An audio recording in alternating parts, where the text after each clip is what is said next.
Vous regardez Medi 1 TV, votre édition d'information, c'est maintenant. Soyez les bienvenus si vous nous rejoignez. Voici les titres qui font l'actualité. Crise en Catalogne, le gouvernement espagnol a annoncé aujourd'hui qu'il enclenchera samedi l'article 155 de la Constitution qui lui permet de suspendre tout ou partie de l'autonomie d'une région. Madrid avait donné jusqu'à 10 h heure locale au président séparatiste catalan pour renoncer à l'indépendance de la région. Problématique de l'eau au Maroc, réunie hier à Rabat sous la présidence du chef du gouvernement Saad Eddine El Othmani, une commission ministérielle décidait la création d'une commission technique. Elle est chargée de proposer des mesures nécessaires pour traiter les cas de déficit en eau dans le royaume.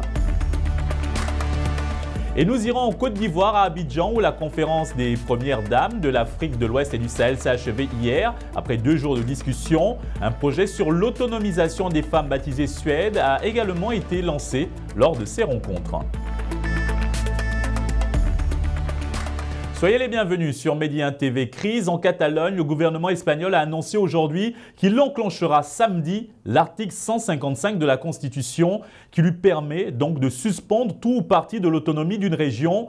Madrid avait donné jusqu'à 10 h heure locale au président séparatiste catalan pour renoncer à déclarer l'indépendance de la région. Annonce faite ce matin par les services du président du gouvernement Mariano Rajoy. Cette réunion spéciale du Conseil des ministres a été convoquée après que le président de la Généralité de Catalogne, Carles Puigdemont, a annoncé qu'il pourrait demander au Parlement régional de voter sur une déclaration formelle d'indépendance si Madrid n'accepte pas d'ouvrir un dialogue. L'Union européenne, elle, va débloquer près de 120 millions d'euros pour 2017 et 2018. Objectif, aider les pays européens à sécuriser les espaces publics de leur ville, visés ces dernières années par plusieurs attentats mortels. Outre les fonds proposés pour mieux protéger les lieux publics, la Commission propose aussi de créer un réseau d'expertise. Il devra permettre aux Européens de partager leurs bonnes pratiques dans la sécurisation de lieux comme les aéroports, les gares ou encore les stades. Des lieux ouverts apparaissant comme des cibles faciles. L'exécutif européen a par ailleurs confirmé qu'il préparait la création d'une unité européenne de renseignement, unité déjà annoncée en septembre par son président Jean-Claude Juncker. Toujours à propos de la lutte contre le terrorisme, la France se dote d'une nouvelle loi antiterroriste. Hier, le Parlement a définitivement adopté un projet de loi antiterroriste controversé. Ce dernier facilite les perquisitions ou les fermetures de lieux de culte critiqués par certains défenseurs des libertés publiques. Cette nouvelle loi a été adoptée en seconde lecture par les sénateurs à une large majorité, malgré les réserves exprimées par les défenseurs des droits. Dénoncée comme liberticide par ses opposants, critiquée par des experts de l'ONU, la loi antiterroriste a suscité très peu de débats publics dans le pays des droits de l'homme, pays traumatisé par une vague d'attentats terroristes qui a fait 241 morts depuis 2015.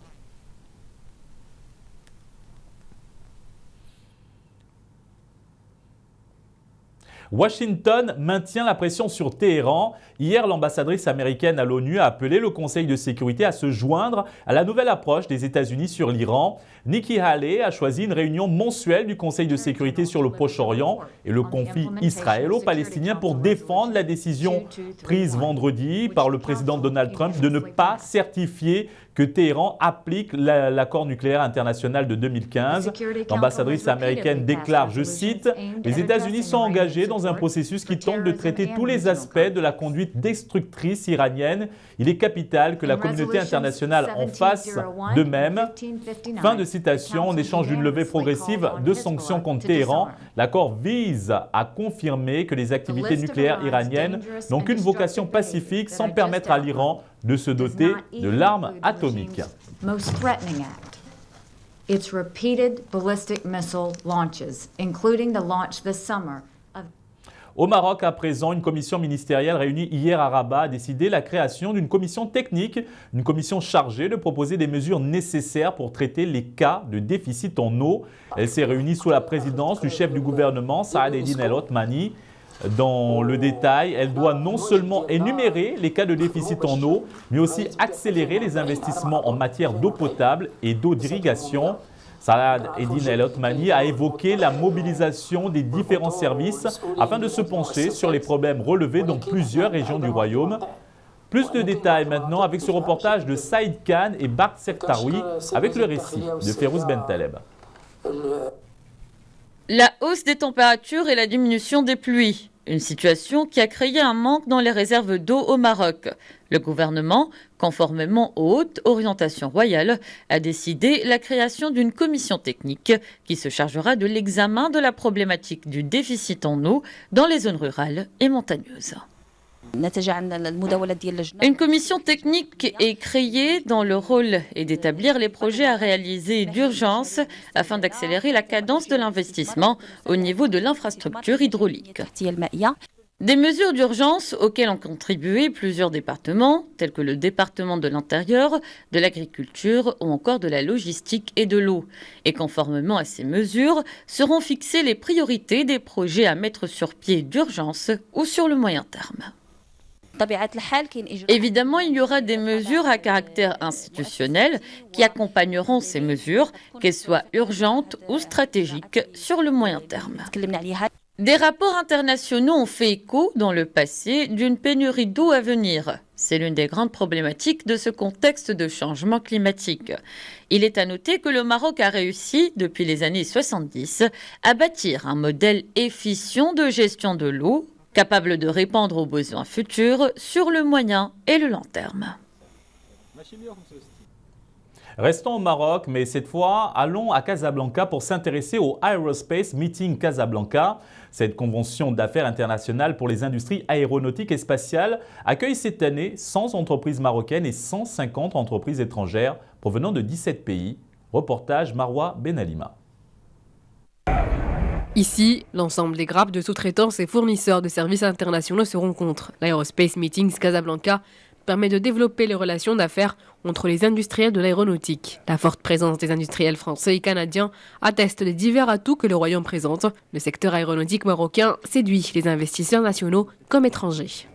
Ce salon s'inscrit désormais dans l'ensemble des salons mondiaux du niveau important, type les salons qu'on connaît en Europe, aux États-Unis et en Asie. Ce salon regroupe aujourd'hui plus de 600 personnes qui ont eu un badge comme opérateur pour assister du monde entier. L'objectif était de faire à la fois le point sur ce qui a été réalisé dans la première étape de l'aéronautique. Au Maroc, le secteur aéronautique affiche un rythme moyen de croissance de 15 à 20% par an. L'industrie aéronautique compte aujourd'hui 130 entreprises, dont 2 à capitaux marocains, et emploie 12 500 personnes. Aujourd'hui, le secteur aéronautique représente plus de 12 000 emplois. Donc, comme je le disais, 130 opérateurs, plus d'1 milliard de dollars d'export, et puis des secteurs industriels de pointe, tels que l'ingénierie, la maintenance et réparation des moteurs et des avions. Nous avons également l'écosystème câblage, à la fois câblage moteur et câblage avion. Et puis un écosystème qui est historique, qui est tout ce qui est assemblage, usinage, etc. Grâce à ce salon et en 2 jours seulement, les équipes des achats, services techniques, production et sous-traitants bénéficient d'un outil de prospection et de rencontres ciblées et professionnelles. Le leader de l'opposition kenyane, Raila Odinga, a appelé hier à Nairobi ses partisans à des manifestations massives le 26 octobre, jour de l'élection présidentielle, à laquelle il a décidé de ne pas participer. Raila Odinga estime que son retrait doit provoquer l'annulation du scrutin du 26 octobre et l'organisation d'un nouveau processus électoral au cours duquel les réformes qu'il exige concernant la commission électorale pourront être négociées et mises en œuvre. Mais faute de réforme, Raila Odinga a donc retiré sa candidature et compte sur la pression de la rue, une pression qui n'est pas sans danger. Les manifestations ont été interdites dans les principales villes du pays et vendredi dernier, au moins 3 personnes sont mortes dans des affrontements avec les forces de l'ordre.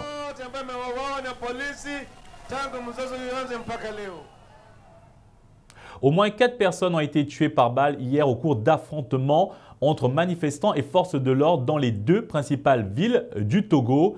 Il s'agit de Lomé et de Sokoté où les violences ont été accrues. Le ministre de la Sécurité a présenté ce bilan en conférence de presse où il a invité les leaders de l'opposition à plus de responsabilités.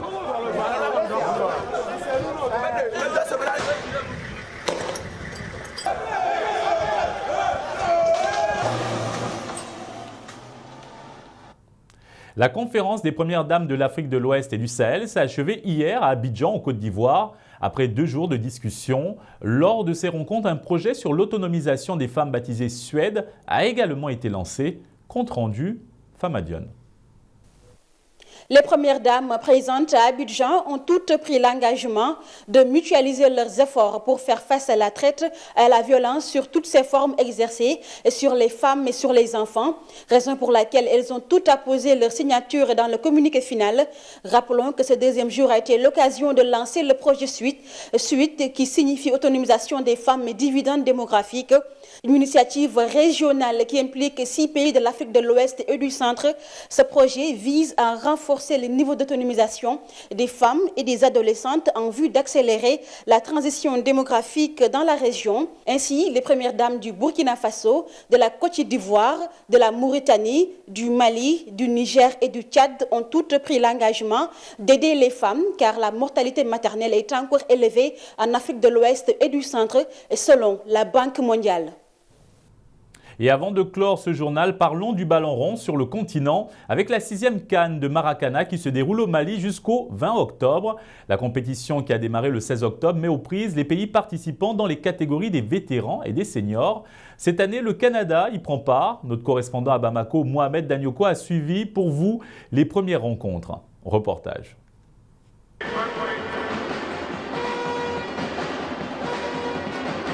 C'est dans une ambiance surchauffée que le coup d'envoi de la 6e édition de la Coupe d'Afrique de Maracana a été donné dans le Palais des Sports de Bamako. Si en match d'ouverture, les vétérans maliens se sont facilement imposés face aux Guinéens sur le score de 3-0, celui des vétérans du Niger et du Bénin ira jusqu'à la séance des tirs au but. À cet exercice, c'est le Bénin qui est sorti vainqueur. Une défaite, loin de décourager l'équipe nigérienne. L'année passée, j'ai été vice-champion d'Afrique et je crois bien que mes ambitions c'est d'être champion d'Afrique cette année. Et j'ai perdu mon premier match, ça me reste 3 matchs. Je crois bien que c'est faisable, rien n'est impossible. Le premier match des seniors a mis aux prises la Côte d'Ivoire et le Canada, la seule équipe non africaine de la compétition. Les champions en titre ivoiriens ont largement dominé les débats en s'imposant 3-1. Ce tournoi, selon le président de la Fédération internationale de Maracana, doit contribuer à ramener la paix au Mali. Aujourd'hui, certains croiraient que le Mali est une destination pestiférée, que c'est faux. Nous sommes ici, je le répète, et le ciel ne nous tombe pas dessus. Donc je souhaiterais qu'on revoie cette image-là. Je souhaite que le Maracana y contribue et que la compétition, qui n'est pas un prétexte, mais qui est du jeu, qui est du plaisir, qui porte des valeurs, de la convivialité, de la fraternité et de l'amitié, puisse permettre à tous ceux qui se sont déplacés, puisse permettre, j'allais dire au Mali, de retomber sur ses pieds. Prennent part à cette 6e édition de la CAN, en plus du Mali pays hôte, la Guinée, le Niger, le Bénin, la Côte d'Ivoire, le Canada, le Togo et le Burkina Faso. Et c'est tout pour ce journal. Retrouvons ensuite l'invité de la rédaction. L'édition de Dakar, elle, reviendra juste après. Merci à vous.